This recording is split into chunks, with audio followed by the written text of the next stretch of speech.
In un contesto caratterizzato da un'assenza di valori comuni, anche da una forte rimessa in questione, come dire, del senso stesso della modernità, Fausto Romitelli non ha rinunciato all'ambizione di creare una musica che possa dirsi nuova, capace di colpirci in profondità. Forse lui avrebbe detto proprio di scuoterci in profondità.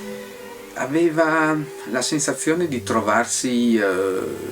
alle periferie dell'impero, questa espressione gli era cara, l'ha ripetuta anche in due suoi lavori,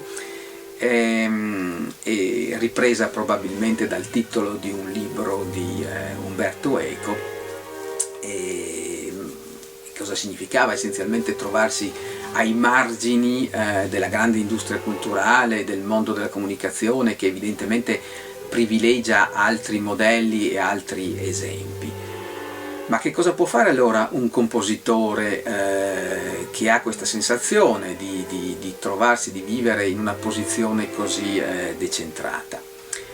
Credo che la sua opera ci abbia essenzialmente suggerito due risposte, e cioè guardarsi attorno e guardare avanti. Guardarsi attorno significava per Fausto tendere l'orecchio verso quei generi musicali che come dire, sono sempre rimasti un po' fuori dalle sale da concerto, la techno, il rock progressivo, il grunge, eccetera, cioè tutta l'epifania di una materia sonora densa, potente, visionaria, capace di presentarsi,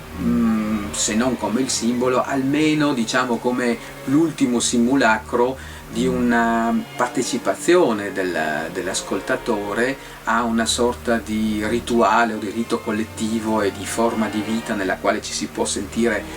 appunto assieme agli altri.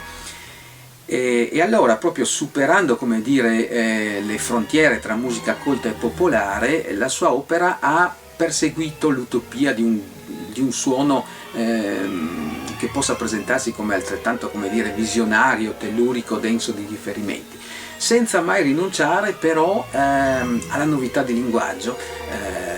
Lo aveva detto in una intervista,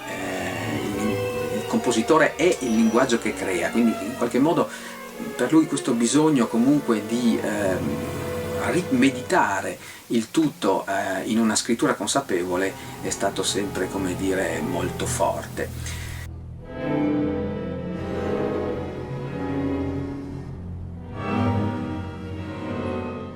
Avvicinarsi al modo in cui Fausto Romitelli ha percorso